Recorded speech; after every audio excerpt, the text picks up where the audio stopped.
لا حول ولا قوة إلا بالله العلي العظيم حسبنا الله ونعم الوكيل نعم المولى ونعم النصير أعوذ بالله من الشيطان اللعين الرجيم بسم الله الرحمن الرحيم الحمد لله رب العالمين الصلاة والسلام على أشرف الأنبياء والمرسلين وخاتم النبيين سيدنا ونبينا وشفيع ذنوبنا وحبيب قلوبنا وطبيب نفوسنا مولانا أبي القاسم المصطفى محمد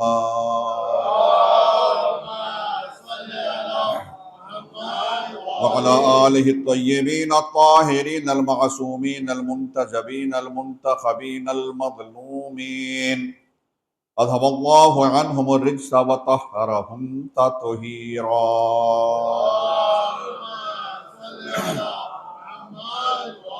ولعنة الدائمة الباقية على أعدائهم وغاصب حقوقهم ومنكر فضائلهم ومصائبهم وعصمتهم أجمعين أما بعد فقد قال الله تعالى في القرآن الكريم بسم الله الرحمن الرحيم فاسألوا أهل الذكر إن كنتم لا تعلمون صلوات پڑھ لیجئے محمد وآل محمد۔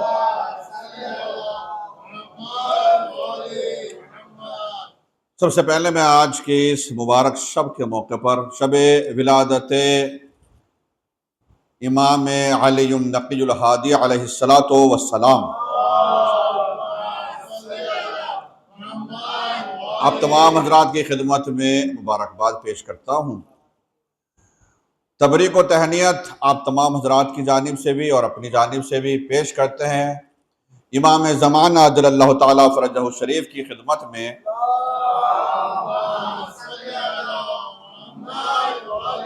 اس امید کے ساتھ کہ انشاءاللہ سال آئندہ تک امام خود ظہور فرمائیں گے اور اپنے جد کے فضائل بیان کریں انشاءاللہ، اور ہم لوگ سامعین میں سے ہوں انشاءاللہ۔ اگر آپ کی تائید واقعاً ہے تو بلند تر آواز سے صلوات پڑھ لیجئے محمد۔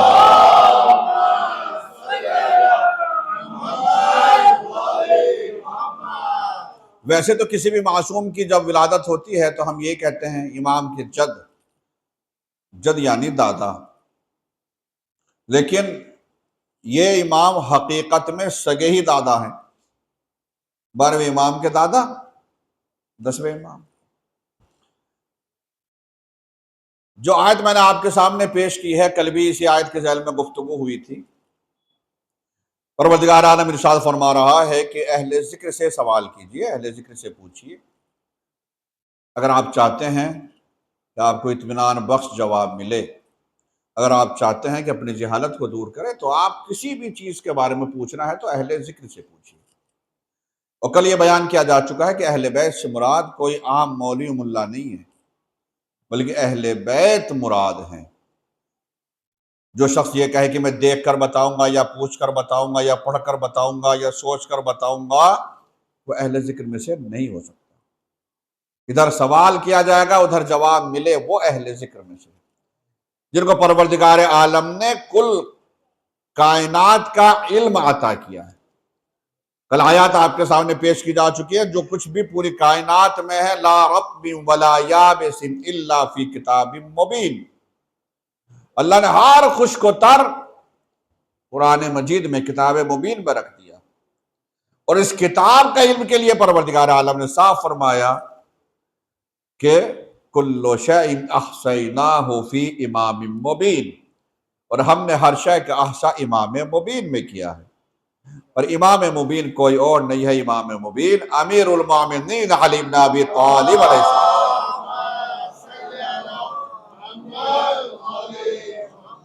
اور یہ امام مبین ہونے ہی کی وجہ سے امام علیہ السلام فرما رہے ہیں۔ قرآن مجید میں اللہ نے کہا کہ اہل ذکر سے پوچھیے۔ اب اہل ذکر سے پوچھیے، ایک مطلق بات کہی گئی ہے، توجہ کیجئے گا، مطلق بات ہے۔ یہ نہیں کہا جا رہا کہ یہ حکم جو ہے صرف مسلمانوں کے لیے ہے یا صرف مومنوں کے لیے ہے، صرف شیعوں کے لیے ہے، چاہے وہ یہودی پڑھ رہے ہوں، عیسائی پڑھ رہے ہوں، کسی بھی زبان کے بولنے والے پڑھ رہے ہوں۔ سب سے زیادہ قرآن مجید کا ترجمہ پوری کائنات، یہ ریکارڈ ہے، سب سے زیادہ زبانوں میں قرآن مجید کا ترجمہ ہوا ہے۔ اب کسی بھی زبان کو پڑھنے والا انسان جب وہ پڑھے گا اپنی زبان میں کہ اللہ کہہ رہا ہے جو کچھ پوچھنا ہے اہل ذکر سے پوچھیے، تو اس کا مطلب یہ ہے کہ اہل ذکر وہ ہیں جن کو ہر زبان بھی آنی چاہیے۔ ایک روایت ہماری نظروں سے گزری ہے، مولا کے صحابی 9ویں امام کے بھی صحابی ہے، 10ویں امام کے بھی صحابی ہیں، 11ویں امام کے بھی صحابی اور شاگرد ہیں، نام ہے ابو ہاشم جعفری۔ ابو ہاشم جعفری، بہت ساری روایت ہمارے یہاں کتابوں میں موجود ہیں۔ ابو ہاشم جعفری کہتے ہیں میں اپنے امام یعنی امام علی نقوی علیہ السلام کی خدمت میں حاضر ہوا،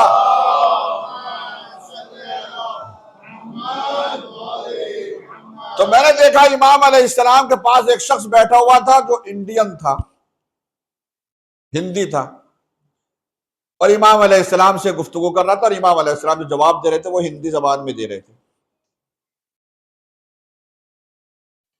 انڈین زبان میں۔ اب جب انڈیا میں بھی تو بہت ساری زبانیں ہیں، پتہ نہیں بیچارہ کہاں کا تھا، کس علاقے کا تھا، اس کی زبان جو بھی تھی، تو ضروری نہیں کہ ہندی سے مراد ہندی، یعنی وہ ہو سکتا ہے وہ گجراتی ہو، مراٹھی ہو، جو بھی انڈیا میں بولنے والی زبان ہے۔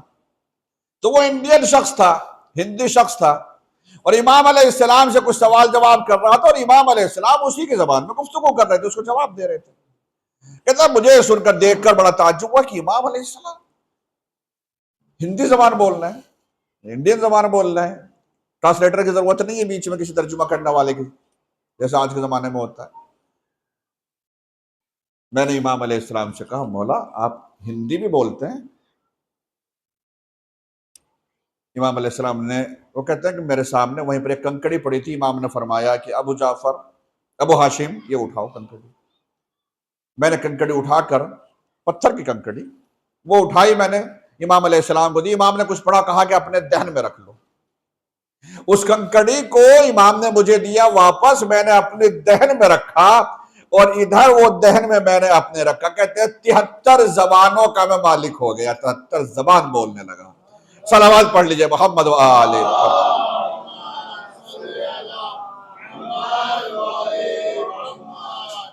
تو ہر زبان، کوئی شخص نہ جانے کس علم کے بارے میں گفتگو کرے، کس زبان میں گفتگو کرے، نہ جانے کون کیا پوچھ لے۔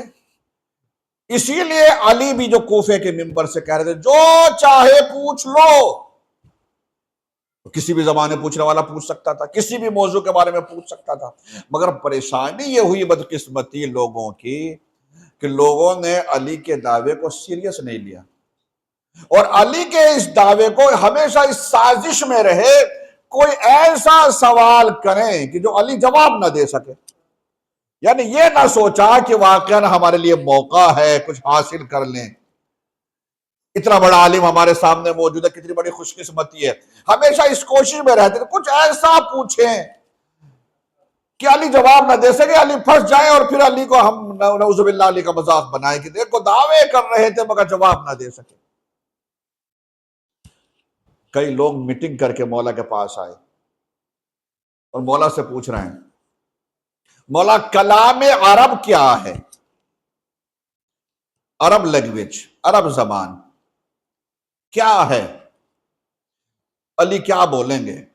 اتنے سب پوری زبان ہے عرب، سب سے بڑی فصیح و بلیغ زبان ہے، علی کچھ بھی بتاتے رہیں گے، یہ عربی ہے، یہ عربی ہے، یہ عربی ہے، یہ غیر عربی ہے، یہ فارسی ہے، یہ اردو ہے، مثلا یہ فلاں ہے، یہ فلاں ہے، جو بھی علی بتائیں گے کچھ نہ کچھ چھوٹ جائے گا، اور پھر ہم کہیں گے کہ دیکھو علی یہ بھی نہیں جانتے تھے کہ یہ لفظ بھی عربی زبان کا ہے، تو موقع مل جائے گا۔ یہ سوچ کر آئے، وہ نہیں جانتے تھے، جو علی نہیں جانتا وہ اصل میں دنیا میں ہے ہی نہیں، جو دنیا میں ہے کائنات میں جو کچھ ہے وہ تو علی جانتا ہے۔ اب جیسے ہی وہ لوگ آئے کہہ رہے مولا کلام عرب، یا امیر المومنین کلام عرب کیا ہے؟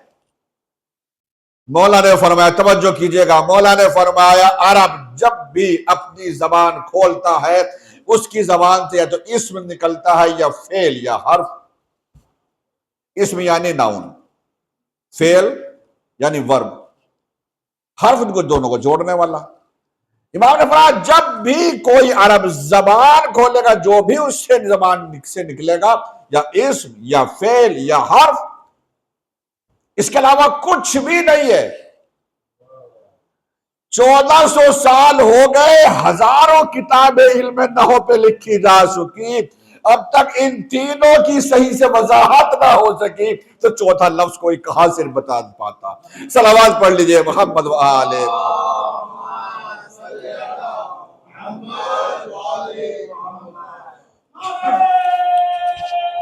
جزاک اللہ۔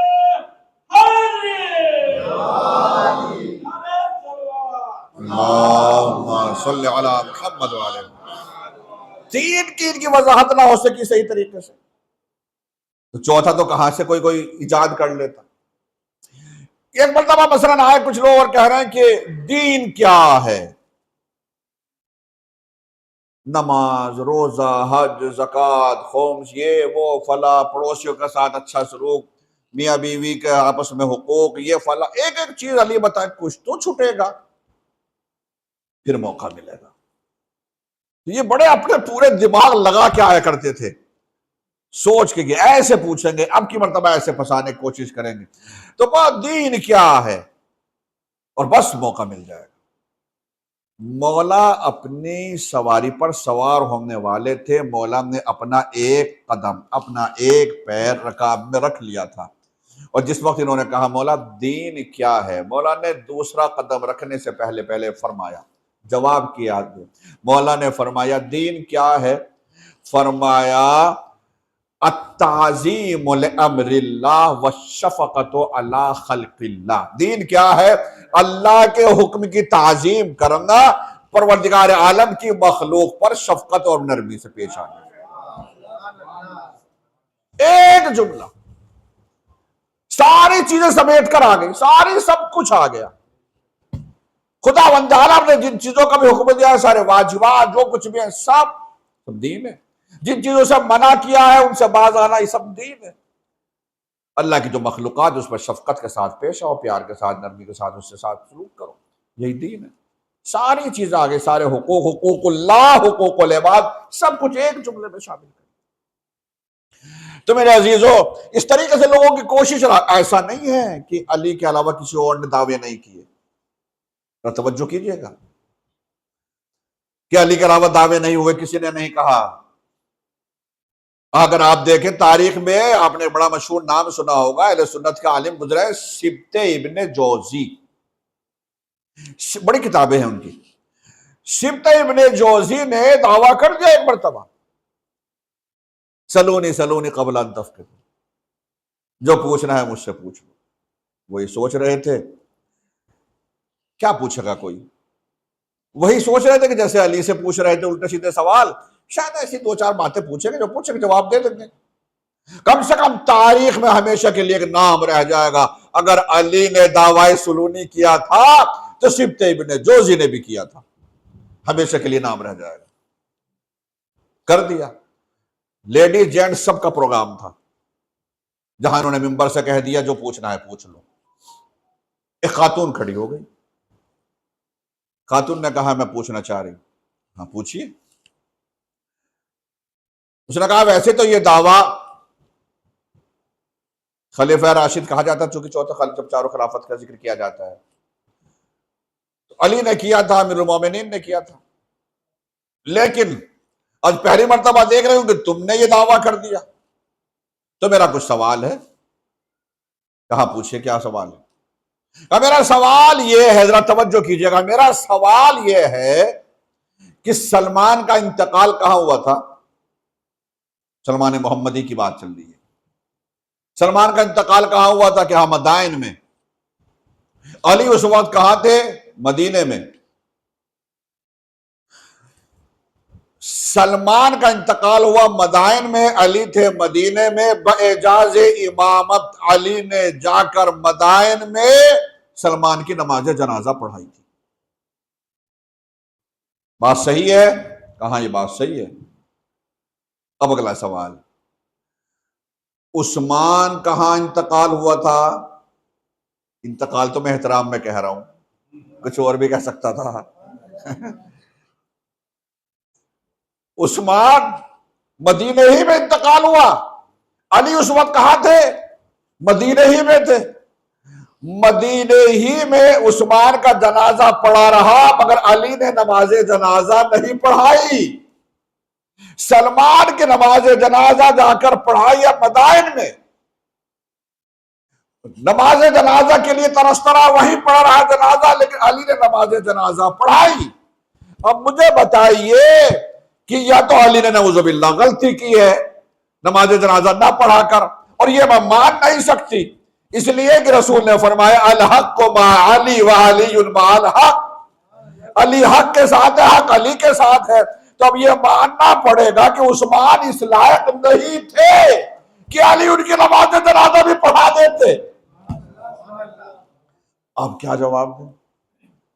اب جیسے کہتے ہیں نا ہوائیاں اڑ گئی، ہوائیاں اڑ گئی، بغلے جھانکنے لگے، اب کیا جواب دیں؟ ایک سوال اور کیا جاتا ہے، علی ہے بے اتفاق کل مسلمین چوتھے خلیفہ،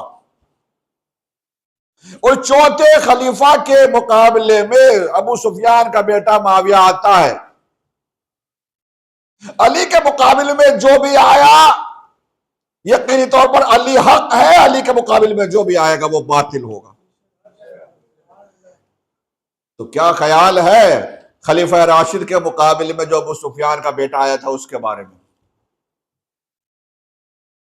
تو اب جواب بجائے سوال کے دینے کے پوچھتا ہے تم یہاں پر جو آئی ہو یا اپنی مرضی سے آئی ہو یا اپنے شوہر سے اجازت لے کر؟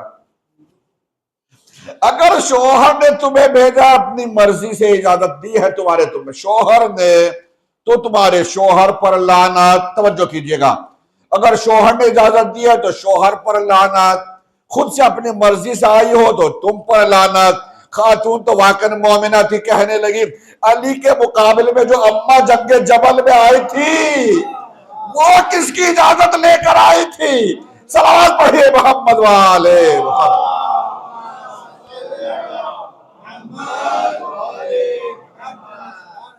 اور یہاں تک کہہ دیا، چونکہ علامہ کہا جاتا تھا، علامہ سلونی کا دعویٰ فقط علی کر سکتے ہیں، تمہیں تو یہ بھی پتا نہیں کہ تمہارے امامے میں پیچ کتنے ہیں۔ واقعی یہ دعویٰ مخصوص ہے میرے مولا سے، صرف علی سے مخصوص ہے۔ کچھ القاب ایسے ہیں، کچھ فضائل ایسے ہیں جو فضائل میں مشترک سارے امام ہیں مگر دعویٰ نہیں کر سکتے۔ مثلا میں کہہ دوں آپ سے، ائمہ معصومین سارے کے سارے ہمارے نزدیک امیر المومنین ہیں، مگر کسی بھی امام کو جب بھی امیر المومنین کہا گیا امام نے سختی کے ساتھ منع کیا۔ یہ لقب ہمارے جد علی بن ابی طالب سے مخصوص ہے۔ امام حسن کو اگر امیر المومنین کہا گیا تو سختی کے ساتھ منع کر دیا، نہیں یہ بابا کا لقب ہے۔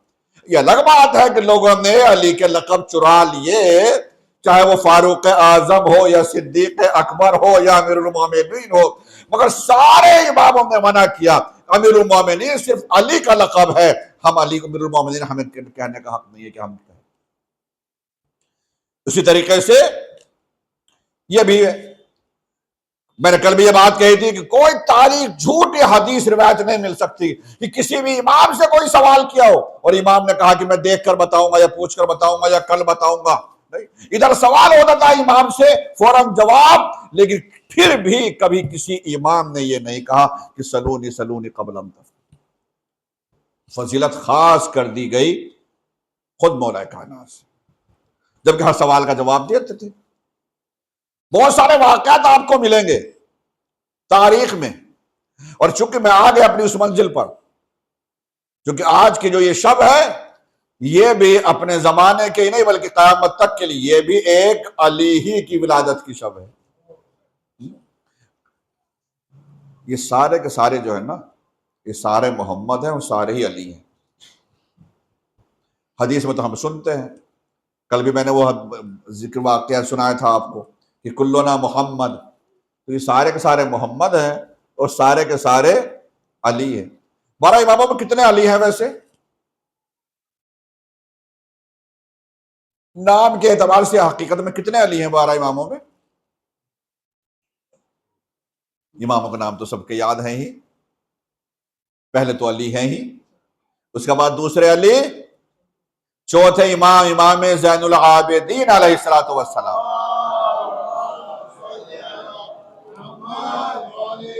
تیسرے علی، آٹھویں امام امام علی ابن موسیٰ الرضا علیہ الصلوۃ والسلام،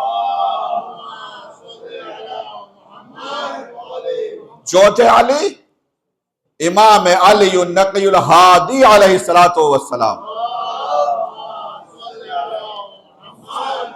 اس سلسلے میں سارے محمد ہیں، سارے علی ہیں، کچھ نام کے بھی محمد ہیں، کچھ نام کے بھی علی ہیں، باقی کمالات کے اعتبار سے تو سب ہیں۔ میرے عزیزو، دنیا ذرا توجہ کیجیے گا، واقعا یہ عجیب فضیلت ہے۔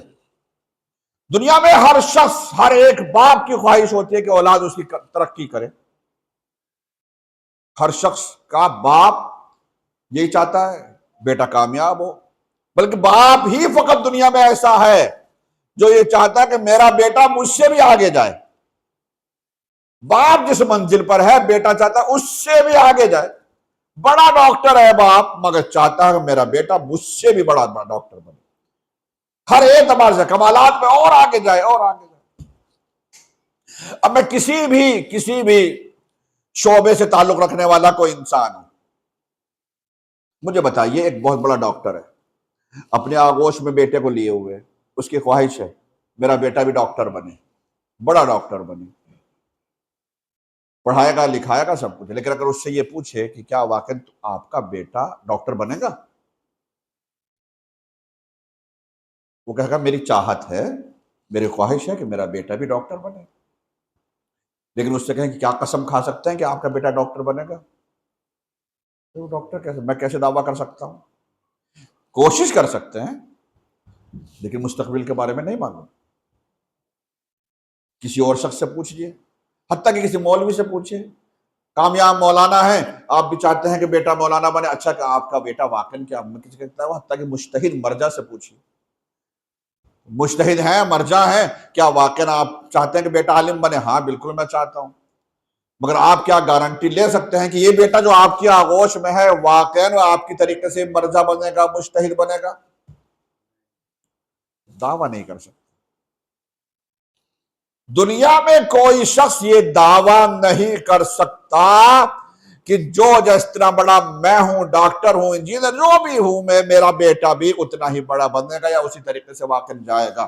کوشش ضرور کرے گا، خواہش ضرور ہے کہ واقعی ایسا ہو، مگر یہ کائنات میں اکیلا ایک شخص تھا، عبداللہ کا بیٹا، آمنہ کا لال، جو اپنی زندگی میں ایک بیٹے نہیں 13 بیٹوں کی، 12 بیٹوں کی ذمہ داری اور گارنٹی لے رہا ہے کہ میرا اول بھی محمد، اوسط بھی محمد، آخری بھی محمد، سارے کے سارے محمد۔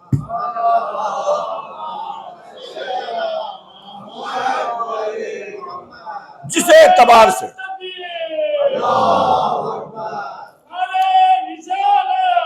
یا رسول اللہ،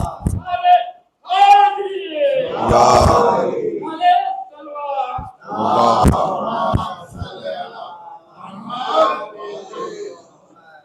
تو یہ سارے محمد ہیں میرے عزیزو، اور سارے علی۔ امام علیہ السلام کی صرف جس کی ولادت کی شب ہے 40-41 سال کی عمر ہوئی ہے فقط۔ زندگی کو اگر دیکھیں تو بچپن ہی میں امام ہو گئے تھے، ظاہری امامت۔ امام تو ہمارے یہاں پیدا ہوتے، امام بنتا نہیں ہے، امام پیدا ہوتا ہے۔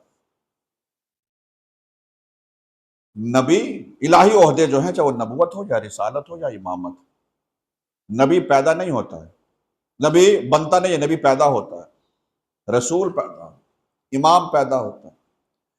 یہ الگ بات ہے جب اللہ کا حکم ہوتا ہے، وہ اس وقت اپنی نبوت کا اعلان کرتا ہے، رسالت کا اعلان کرتا ہے، امامت کا اعلان کرتا ہے، تو پیدا ہوئے تو امام تھے۔ لیکن اس کے باوجود چونکہ 195 ہجری میں ولادت ہوئی ہے، نوے امام کی صرف 25 سال کی عمر ہوئی ہے، سن 220 ہجری میں نوے امام کی شہادت واقع ہو گئی۔ صرف 25 سال کی عمر تھی نوے امام کی، سن 220 ہجری میں، اور جس وقت امام کی شہادت واقع ہوئی ہے، 90 امام کی، اس وقت 213 ہجری میں ہمارے 10ویں امام کی ولادت ہوئی ہے۔ تو 7 سال کی عمر تھی، 7 سال کی عمر تھی جس وقت باپ کا سایہ سر سے اٹھ گیا، اور 220 ہجری سے لے کے 254 ہجری تک پھر امام علیہ السلام کی زندگی، امام کی امامت ہوئی۔ تو اس طریقے سے امام علیہ السلام کی زندگی ہوئی۔ اس میں زیادہ تر عمر جو گزری ہے وہ متوکل کے دور میں گزری۔ متوکل جو تھا وہ اپنے زمانہ کا سب سے بڑا، یعنی اسے اس کا لقب القاب میں یزید ثانی کہا جا رہا تھا، دوسرا یزید۔ بہت کوشش کی اس نے امام علیہ السلام کو شہید کرنے کی، لیکن امام نے پہلے ہی بتا دیا تھا کہ یہ تمام تر کوششوں کے باوجود یہ مجھے قتل نہیں کر پائے گا، اور نہیں کر پایا، وہ پہلے ہی مر گیا۔ مگر ظلم کے واقعات اس کے بہت ہیں، کئی مرتبہ امام کو شہید کرنے کے لیے بلایا باقاعدہ۔ امام علیہ السلام کو جب مدینے سے بلایا گیا ہے، امام علیہ السلام جس وقت پہنچے ہیں، بہت سارے واقعات اس تاریخ میں سے ملتے ہیں، انہی میں سے چونکہ سب سے زیادہ جو ہے اس متوکل ہی کے دور کے ملتے ہیں، اور اسی کی وجہ سے امام علیہ السلام کے فضائل پھر لوگوں کے سامنے آئے۔ ایک بہانہ ہوتا ہے، قدرت یہی چاہتی بھی تھی شاید۔ مثلا ایک شخص ہے، نام ہے اس کا عبد الرحمن، رہنے والا ہے اصفہان کا، پکا والا شیعوں کا دشمن، پکا اصل والا۔ لیکن اس کچھ دنوں کے بعد لوگوں نے دیکھا کہ اس کے اندر تو بڑا انقلاب آ گیا، اور یہ تو خود شیعہ ہو گیا۔ ایک ویڈیو آج کل دیکھا آپ نے، جو پاکستان کے جو ہے ایک شخص ہے جو خود شیعوں کا مخالف تھا، پھر وہ زیارتوں تک پہ چلا جاتا ہے کربلا، اور پھر پتہ چلا بعد میں خود کہتا ہے کہ میں تو خود رافضی ہوں، خود اپنے آپ کو کہتا ہے میں خود شیعہ ہو گیا۔ جو خود مناظرہ کر رہا تھا شیعوں کے خلاف، اور وہی خود ایک دن اعلان کر دیتا ہے کہ میں تو خود شیعہ ہوں۔ تو کچھ اس طریقے کی کیفیت۔ تو لوگوں نے اس سے پوچھا کہ بھائی یہ کیا ہوا، اتنا بڑا انقلاب آ گیا، تم تو خود اتنے بڑے مخالف تھے اور آج تم خود شیعہ ہو گئے۔ اس نے کہا ایک واقعہ میرے ساتھ ایک ایسا پیش آ گیا کہ جس کے علاوہ کوئی حل نہیں تھا کہ میں یہ اعلان کروں یا مانوں کہ واقعی میں شیعہ ہوں۔ اب اس نے چھوٹی سی بات بتائی، وہ سن لی۔ کہتا ہے کہ اللہ تک دستی میں میری زندگی گزر رہی ہے، پریشان تھا، لیکن اللہ نے مجھے قوت گویائی عطا کی، یعنی بولنے کا جو لہجہ تھا، جو انداز تھا، جو طریقہ تھا، گفتگو میں اشعار پڑھنا، اشعار بولنا، یہ عربوں میں جو ہوتا تھا، فی البدیہہ اشعار کہہ دینا مثلا، تو اللہ نے اس کو یہ فن عطا کیا تھا۔ لوگوں نے کہا کہ تم ایک کام کرو، تم بہت زیادہ پریشان ہو، تم بادشاہ کے پاس جاؤ، اور بادشاہ کے سامنے جب اپنی بات کرو گے، یعنی خلیفہ کے پاس، یعنی مقصد ہے متوکل، تو تمہارے لہجہ، تمہارے انداز سے یقینی طور پر متاثر ہو کر، ہو سکتا ہے وہ تمہیں کچھ نہ کچھ انعام و اکرام سے نوازے، اپنی پریشانی بیان کرو گے، ہو سکتا ہے تمہاری پریشانی سن کر کچھ نہ کچھ اس کا حل نکالے یا کچھ مدد کرے تمہاری۔ کہا میں یہ سوچ کر متوکل کے دربار میں پہنچا۔ جب میں متوکل کے دربار میں پہنچا تو میں نے دیکھا کہ لوگ لائن سے لگے ہوئے کھڑے تھے۔ اسی وقت متوکل آتا ہے، اور وہ بیٹھنے کے بعد تخت پر اس نے ایک دم حکم دیا کہ جاؤ فلاں بلا کے لے کر آؤ، امام علیہ السلام کا نام لے کر، علی بن محمد کو بلا کے لے کر، اور وہ دل سے گیا، اور پھر کہتا ہے کہ آج غصے میں اس حد تک متوکل غصے میں تھا کہ اس نے کہہ دیا کہ آج گردن اڑا دو۔ کچھ لوگ ایسے تھے ہمیشہ، یہ ہر دور میں رہے، کہ بادشاہوں کی قربت حاصل کرنے کے لیے اماموں کی جاسوسیاں کیا کرتے تھے، تاکہ ادھر سے کوئی خبر ملے جا کے بادشاہ کو بتا دے، تاکہ بادشاہ کے ہم قریبی بن جائیں، کچھ نہ کچھ انعام و اکرام سے مل جائے۔ کسی نے کوئی الٹی سیدھی کوئی ایسی کوئی جاسوسی کر دی، بادشاہ کو غصہ آ گیا، اس نے کہا بلا کے لے کر آؤ۔ وہ لیجئے جناب، کوئی شخص غلام گیا اور امام علیہ السلام کو بلایا۔ کہتا ہے کہ میں بھی لائن میں کھڑا ہوا تھا، میں نے ایک شخص سے پوچھا یہ کس کو بلایا جا رہا ہے اور کس کے لیے کہہ رہا ہے کہ سر اڑا دو، گردن اڑا دو؟ اس نے کہا ایک مرد علوی ہے جس کو شیعہ لوگ اپنا امام کہتے ہیں، اس کے اوپر غصہ ہو رہا ہے اور کہہ رہا ہے کہ آج اس کے گردن کو اڑا دو۔ ٹھیک ہے، کہ میں نے دیکھا کہ دیکھتا ہوں کون شخص ہے، میں نے کبھی دیکھا نہیں تھا، میں بھی وہیں پہ لائن سے کھڑا ہو گیا۔ اب آپ اس طریقے سے سمجھ لیجئے، فرض کیجئے یہ دربار ہے اور یہ یہاں پر لگا ہوا ہے اس کا تخت، اور یہاں پر بیٹھا ہوا ہے بادشاہ، اور اس طریقے سے تمام مجمع بھرا ہوا ہے، لوگ اس در لائن سے لگے ہوئے ہیں۔ ادھر سے اب امام علیہ السلام کی انٹری ہوتی ہے، درمیان میں کھڑا ہوا ہے یہ شخص جس کا نام ہے عبد الرحمن اصفہانی۔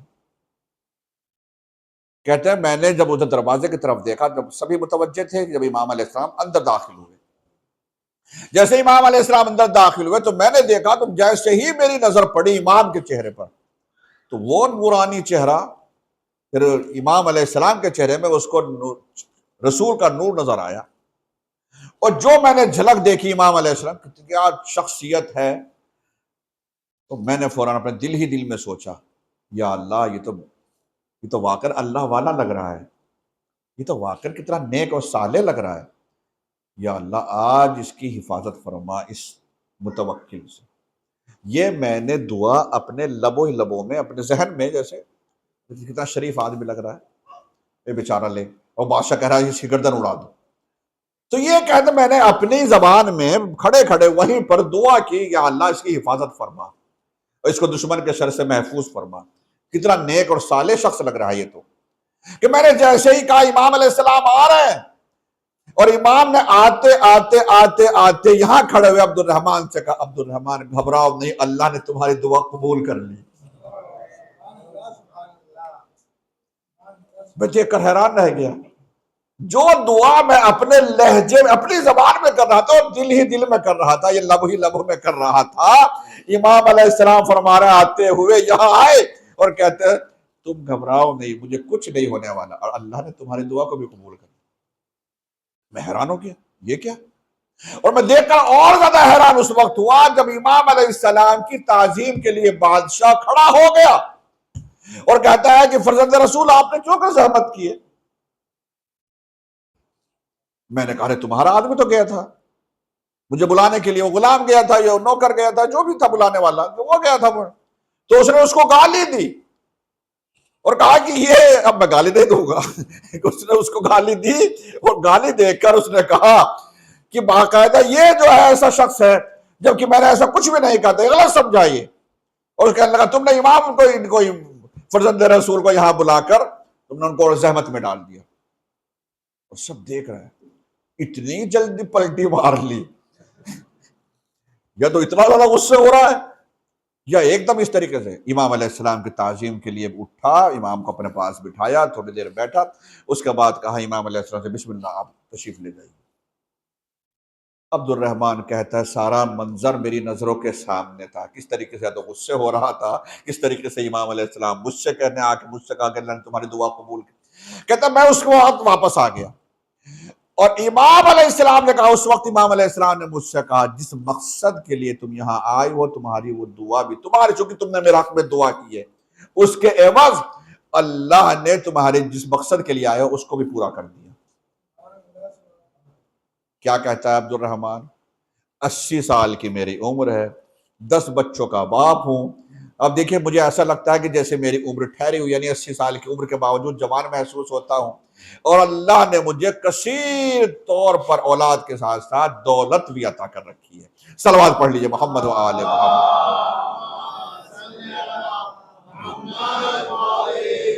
اچھا اس میں غیر تعجب کر سکتا ہے، چونکہ غیر تھا تو اس کو تعجب ہوا، اور یہی سبب بن گیا اس کے شیعہ ہونے کا، مومن ہونے کا، مگر جو مومن ہے اس کو تو تعجب ہے ہی نہیں، چونکہ ہم ایسے کو امام مانتے ہی نہیں جو دلوں کے راز سے بھی واقف نہ ہو، وہ امام ہو ہی نہیں سکتا جو دلوں کے راز تک کو نہ جانتا ہو۔ واقعات بہت زیادہ ہیں میرے عزیزوں امام علیہ السلام کی زندگی، انہی واقعات میں سے مثلا میں نے کہا قرآن مجید کا علم صرف علی کے پاس نہیں، تمام ائمہ کے پاس، سلونی کے دعوے کرنے والے سارے ہو سکتے تھے، یہ الگ بات، احترام میں نہیں کیا۔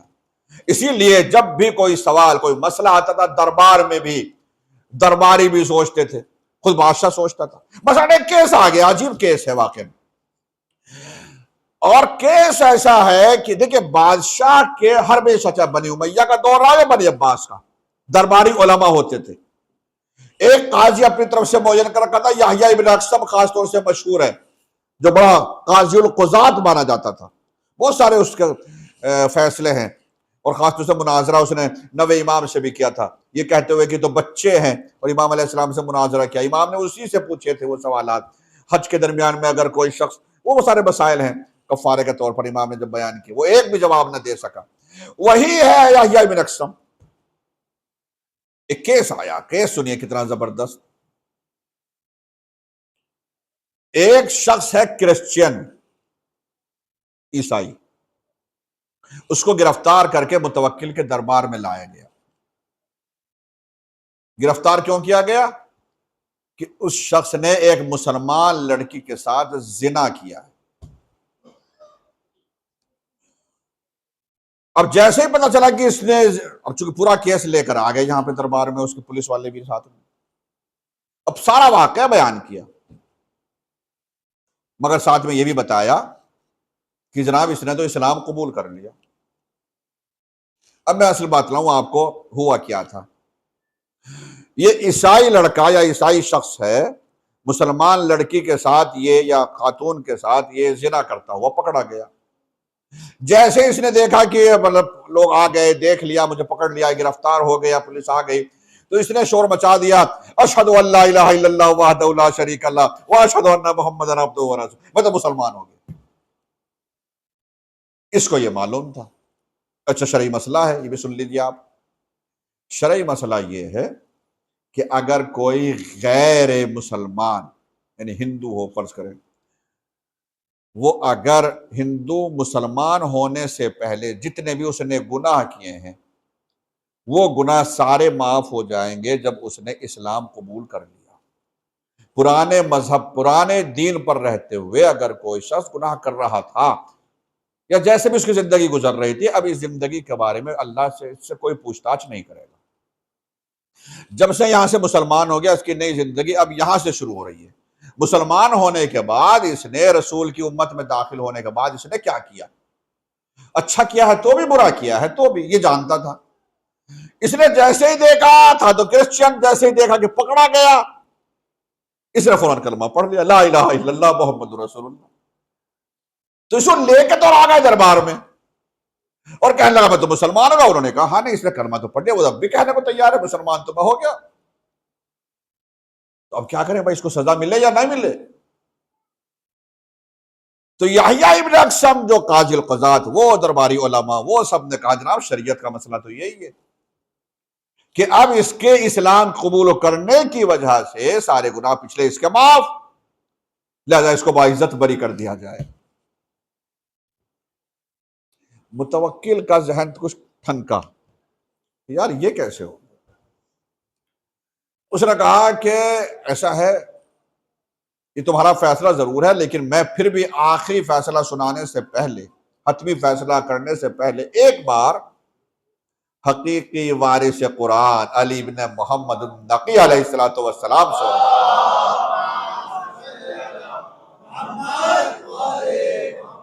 امام علیہ السلام کے پاس خط لکھا گیا، پورا قضیہ بیان کیا، کیا کیا جائے۔ امام علیہ السلام نے خط کے جواب میں لکھا کہ اس کو سزائے موت دی جائے گی، اتنے کوڑے مارے جائیں گے کہ مر جائے۔ جواب آیا تمام درباریوں کے سامنے اور علماء کے سامنے، لیجئے وہ جواب امام علیہ السلام کا سنایا گیا۔ اب جو انہوں نے پڑھا، یہ کیا؟ تو اب ان سارے علماء میں اختلاف ہو گیا، یہ کہاں سے جواب دے دیا امام نے، کون سی حدیث، کون سی روایت، کون سی آیت، ہمیں بھی تو پتہ چلنا چاہیے۔ یہ تو شریعت کے خلاف فتویٰ دے دیا، نعوذ باللہ۔ فتویٰ ان کے اعتبار سے، فتویٰ مجتہد دیتا ہے، امام نہیں فتویٰ دیا کرتا۔ کہا یہ امام کا، یہ انہوں نے کہاں سے فتویٰ دے دیا؟ امام علیہ السلام نے، اب اس نے پھر سے خط لکھا متوکل نے، اور خط لکھنے کے بعد امام علیہ السلام کے پاس پھر بھیجا کہ جناب آپ نے جو یہ حکم بیان کیا ہے، یہ حکم، اس کا اصل بیس کیا ہے؟ کوئی آیت ہے، کوئی حدیث ہے، کیا ہے؟ ذرا اس کو بیان کر دیجیے۔ تب امام علیہ السلام نے قرآن مجید کے 40واں سورہ، سورہ غافر، سورہ مومن، دو نام ہے سورہ کے، بالکل آخری آیت نمبر 84، آیت نمبر 85، دونوں آیتیں امام علیہ السلام نے کوٹ کی، بھیج دیا۔ آج سننا چاہیں گے تو صلوات پڑھ لیجیے۔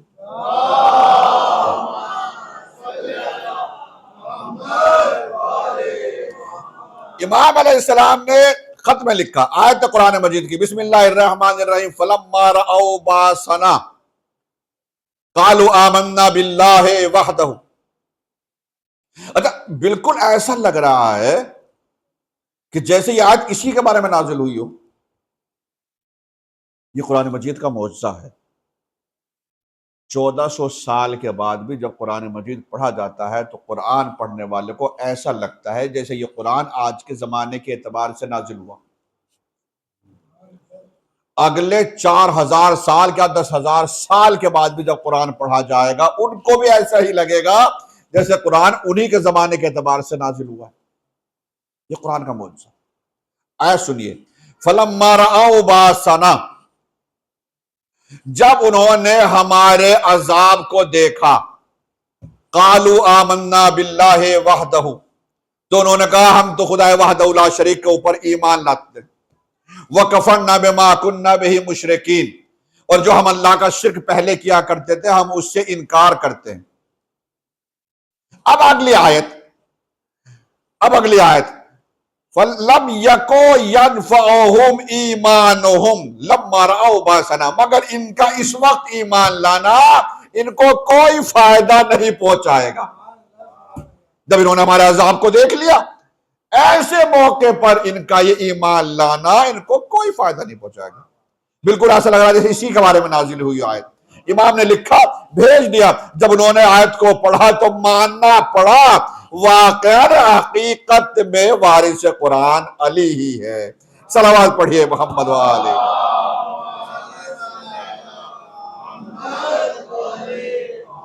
تو قرآن مجید یاد کرنا تو آسان ہے، قرآن مجید کو حفظ کر لینا آسان ہے، قرآن کو سمجھنا۔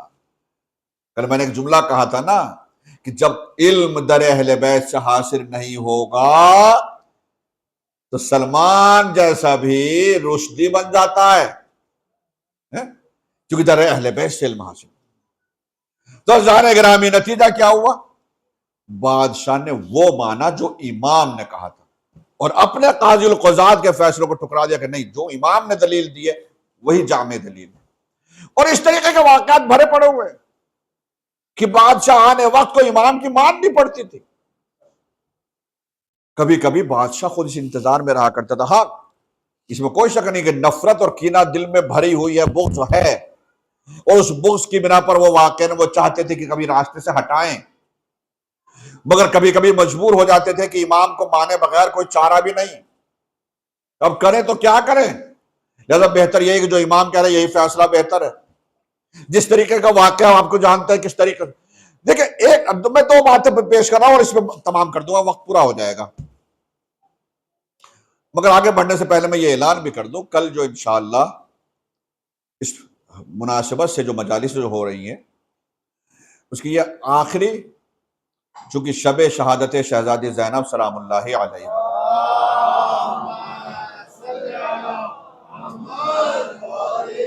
اور چونکہ مجلس کے بعد پھر جلوس کا بھی اہتمام ہے، جلوس کو بھی جانا ہے، تو لہٰذا آپ کی شرکت ضروری ہے، مگر اس وقت پر نہیں، 1 گھنٹہ پہلے، یعنی 10 بجے پروگرام نہیں، 9 بجے شروع ہوگا، اور کریکٹ 9 بجے انشاءاللہ، تاکہ 10 سے پہلے یہاں سے فارغ ہو کر باہر اپنا جلوس میں جا سکیں۔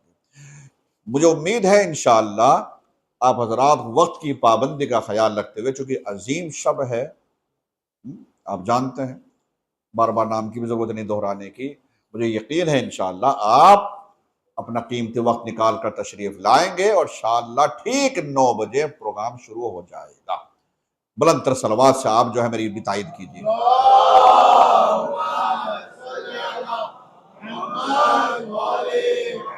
اب 2 باتیں بیان کرنا چاہتا ہوں امام کی فضیلت میں۔ پہلی چیز میں نے کہا، چونکہ بادشاہ وقت کو بھی کبھی کبھی وہ اپنے لیے دقت محسوس کرتے تھے، تو کبھی کبھی ان کو بھی ایسا لگتا تھا کہ ان کو راستے سے ہٹا دیا جائے، یہی بہتر ہے۔ انہی واقعات میں سے اگر آپ دیکھیں، اور کبھی کبھی اتنے مجبور ہو جاتے تھے کہ ان کی بات ہی ماننی پڑتی تھی کہ اب چارہ کچھ بھی نہیں ہے، تو اب سمجھ میں نہیں آتا تھا کہ ان کو راستے سے ہٹائیں یہ بہتر ہے، انہی کی بات مانیں یہ بہتر، اب ان کی بات مانتے ہیں تو پھر ان کے فضائل لوگوں کے سامنے جاتے ہیں، پھر کوئی ہمیں نہیں پوچھ رہا ہے۔ بڑی دقت یہ ہے کہ ہمیں تو کوئی پوچھتا ہی نہیں جب یہ سامنے ہے تو اب کیا جائے؟ یہ مسائل ہمیشہ بنی امیہ کے دور میں ہر بادشاہ کے سامنے رہے، بنی عباس کے زمانے میں ہر دور میں رہے کہ اب کیا جائے۔ انہی میں سے میں یہ بات آپ کے سامنے پیش کر رہا ہوں۔ اب آپ دیکھیں کس طریقے سے ایک شخص ہے کہ جو بلکہ خاتون ہے جو دربار میں، یعنی اس خاتون کو لایا جاتا ہے اور اس نے یہ دعویٰ کر دیا کہ میں زینب ہوں، بلکہ میں اس واقعے کو کل ہی بیان کروں تو زیادہ بہتر ہے تاکہ وقت کو بھی خیال رکھا جائے اور کل اصل مناسبت سے بھی ہو جائے گا۔ تو میں اس کو چھوڑ دیتا ہوں تاکہ میں وقت کا خیال رکھ سکوں اور انشاءاللہ اس کو کل بیان کروں۔ آج بھی دوسری بات بیان کرتا ہوں، پہلے صلوات پڑھ لیجیے ایک بار اور۔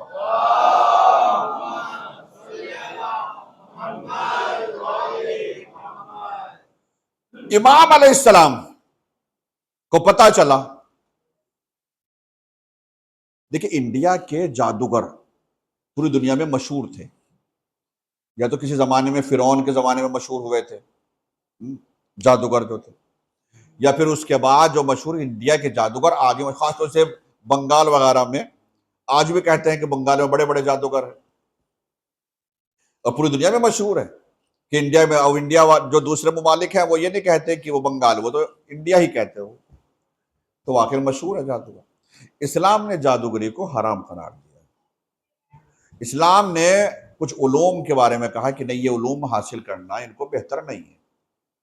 اچھا اگر علم حاصل کرنا بھی ہے تو اس کو پائے تکمیل تک، بالکل آخری بند، یعنی اس سے ویسا نہیں تھوڑا سا سیکھ اور چھوڑ دے، اگر سیکھنا ہے تو اس کو سیکھو مکمل تاکہ اس کی کاٹ بھی کر سکو۔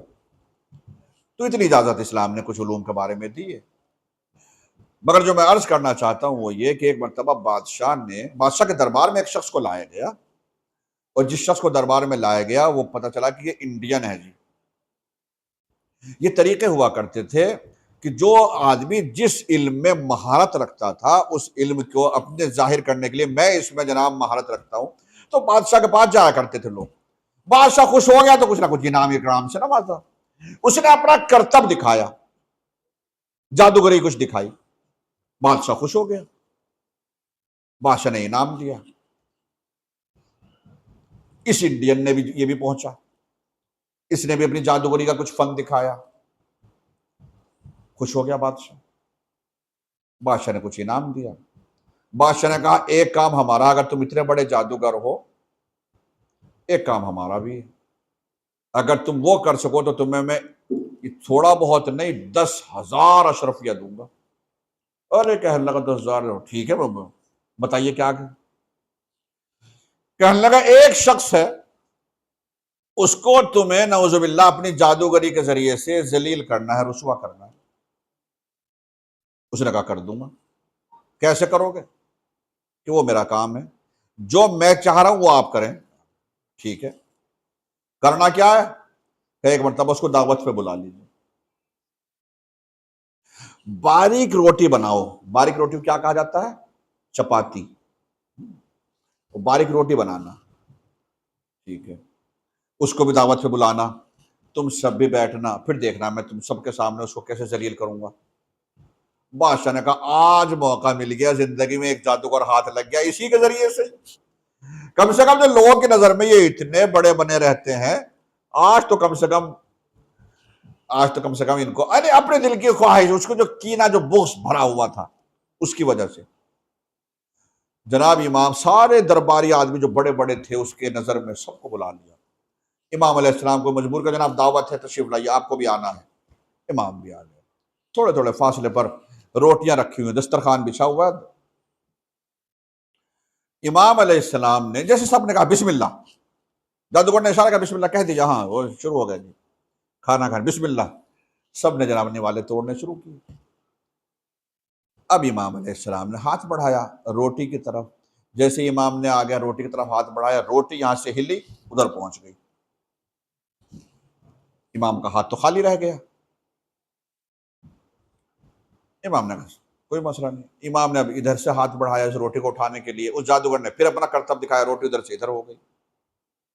امام سمجھ گئے اچھا، اور یہ جو سارے کے سارے وہ دیکھ ہی رہے تھے، وہ کھانے کے لیے تھوڑے آئے تھے، ان کو تو نظر میں یہی تھا کہ آج موقع ملا ہے، اچھا ہے۔ اب یہ کہے لگا رہے، ہنس رہے ہیں، آج موقع مل گیا، آج اچھا ہوا، آج اچھا ہوا، دیکھو تو اس لیے خوش ہو رہے ہیں سارے۔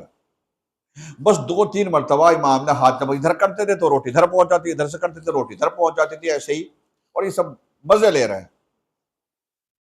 تبھی امام علیہ السلام نے کہا، اب یہ 2-3 روایتیں ہیں، 2-3 روایتیں، ایک روایت نئی چیز نہیں پڑھ رہا ہوں، سنی ہوئی ہوگی آپ کی، 2-3 روایتیں، ان میں سے ایک روایت جو پردہ پڑا ہوا تھا اس پر شیر بنا ہوا تھا، ایک روایت جو گاؤں تکیہ ہے اس کے اوپر شیر بنا ہوا تھا، تیسری روایت جو قالین ہے اس کے اوپر شیر بنا ہوا تھا، کسی نے کہا دسترخوان جو دسترخوان کے اوپر شیر بنا ہوا تھا۔ مگر یہ ساری باتیں اس لیے جو اختلاف ہو رہا ہے کہ اتنی جلدی سب کچھ ہوا کہ لوگوں کی سمجھ ہی میں نہیں آیا کہ ہوا کیا، مگر جو زیادہ معتبر جو مانے جاتے ہیں کہ وہ قالین پر جو شیر بنا ہوا تھا، امام علیہ السلام نے اس کی جانب دیکھا، اور اس کی جانب دیکھنے کے بعد امام نے سخت لہجے میں کہا، اور یہ اس بات کی دلیل ہے کہ امام کے اختیارات کتنے ہوتے ہیں، پاور امام کی کیا۔ امام نے اس جو قالین پر شیر بنا ہوا تھا تصویر، امام نے اس کی طرف دیکھ کر کہا، خذ فہذا، دیکھ کیا رہا ہے، تیرا امام کو ذلیل کیا جا رہا، تو دیکھ رہا ہے۔ اتنی تیز لہجے میں سختی کے ساتھ امام نے کہا، وہ جو تصویر بنی ہوئی تھی قالین کے اوپر حقیقی شیر بن گئی، اور حقیقی شیر بن کر جادوگر کو فوراً نگلا، لے کر چلا گیا۔ شیر پھر واپس چلا گیا، لوگوں نے دیکھا کہ تصویر شیر بنی، حقیقت میں شیر تھا، حقیقت میں شیر نے اس پر حملہ کیا اور اس کو لیا اور لے کر کہاں چلا گیا، وہ پھر سے شیر اصلیت میں پھر واپس پلٹ گیا، جادوگر کا نام و نشان نہیں۔ اور جو سارے دسترخوان پر بیٹھے ہوئے، کوئی ادھر گر رہا ہے، کوئی ادھر گر رہا ہے، کوئی ادھر پڑ رہا ہے، یہ ہوا کیا؟ خود متوکل بے ہوش ہو گیا، پانی کا چھڑکا دیا گیا، اٹھایا گیا، اب اٹھانے کے بعد اس سے کہا گیا، وہ ہوش و حواس میں، اس کے ہوا کیا ہے، کیوں بے ہوش ہو گئے؟ کہنے لگے جادوگر کہاں ہے ہمارا جادوگر گیا کہاں؟ اور وہ جادوگر کو تلاش ہو رہی ہے، پتہ چلا جادوگر تو ہے ہی نہیں۔ تب امام علیہ السلام سے کہتا ہے، فرزند رسول، وہ تو انڈین آدمی تھا، وہ تو ہندوستانی تھا، اس کو اپنے شیر سے کہہ دیجئے کہ وہ اس کو واپس کر دے۔ امام علیہ السلام نے فرمایا، اگر جناب موسیٰ کا جو عصا تھا، جو اژدہا بن گیا تھا، اگر اس نے فرعونیوں کو واپس کر دیا ہوتا تو آج میرا شیر بھی اسے واپس کر دیتا۔ صلوات پڑھ لیجئے محمد و آل محمد۔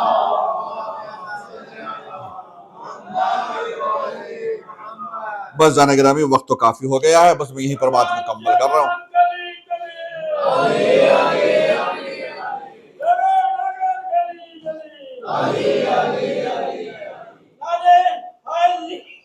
یا علی، جزاکم اللہ خیر الجزا۔ انشاءاللہ کل وقت کی پابندی کا خیال رکھیں گے، جو آپ جانتے ہیں ہو گئی مجلس، کافی ٹائم ہو گیا ہے، اور کل سے انشاءاللہ گفتگو یہیں سے کل انشاءاللہ پھر ہم آگے بڑھائیں گے۔ آئیے سب سے پہلے ہم دعا کرتے ہیں، پروردگار پھر سے یہی دعا ہے، میرے معبود امام کے ظہور میں تعجیل فرما، ہمیں ان کے اعوان و انصار میں شمار فرما، معبود ہمیں اس وقت تک اس دنیا سے نہ اٹھانا جب تک ہمارا امام ہم سے راضی نہ ہو جائے۔ میرے معبود میرے پروردگار، جو حضرات بھی بیمار ہیں انہیں شفائے عاجل عنایت فرما۔ میرے معبود جو بھی مومنین دعا کی درخواست کرتے ہیں، جو بھی ان کی حاجتیں ہیں، مرادیں ہیں، تمنائیں ہیں، آرزویں ہیں، ان تمام کو پورا فرما۔ میرے معبود جو بچے تعلیم میں مصروف ہیں، کامیابی و کامرانی عطا فرما۔ جو بے روزگار ہیں انہیں بہترین روزگار عنایت فرما، اور جو برسر روزگار ہیں ان کے روزگار میں ترقی عنایت فرما۔ میرے اللہ جلد سے جلد جنت البقیع کی تعمیر کے اسباب فراہم فرما۔ شہزادی زینب اور شہزادی سکینہ سلام اللہ علیہ کے روزوں کی حفاظت فرما۔ ان روزوں کی حفاظت کے لیے جو ہمارے جوان موجود ہیں، ان جوانوں کی بھی حفاظت فرما۔ دنیا میں جہاں کہیں بھی شیعان حیدر کرار موجود ہیں، ان تمام کی ہر قسم کا رنج، غم، دکھ، درد، مصیبت، تکلیف سے محفوظ فرما۔ میرے بابو تمام پرچم اسلام کو سر بلند فرما، پرچم کفر و نفاق کو سر نگوں فرما۔ خدمت دین، خدمت مذہب، خدمت تشیع، خدمت عزاداری جو مومنین، جو برادران، جو عزادار کر رہے ہیں پروردگار ان کے رزق میں برکت عطا فرما، کاروبار میں ترقی عنایت فرما، ان تمام کی توفیقات میں اضافہ فرما۔ پھر سے دعا امام کے ظہور میں تعجیل فرما، ہمیں ان کے انصار میں شمار فرما۔ ربنا تقبل منا انک انت السمیع العلیم۔ پھر سے آپ تمام حضرات کو بہت بہت مبارک۔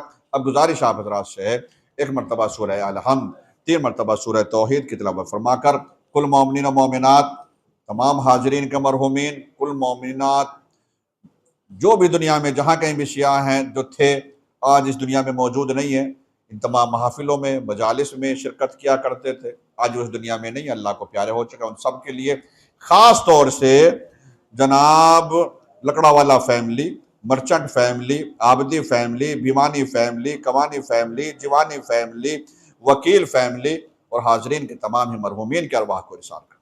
اللہم صلی اللہ علیہ وسلم۔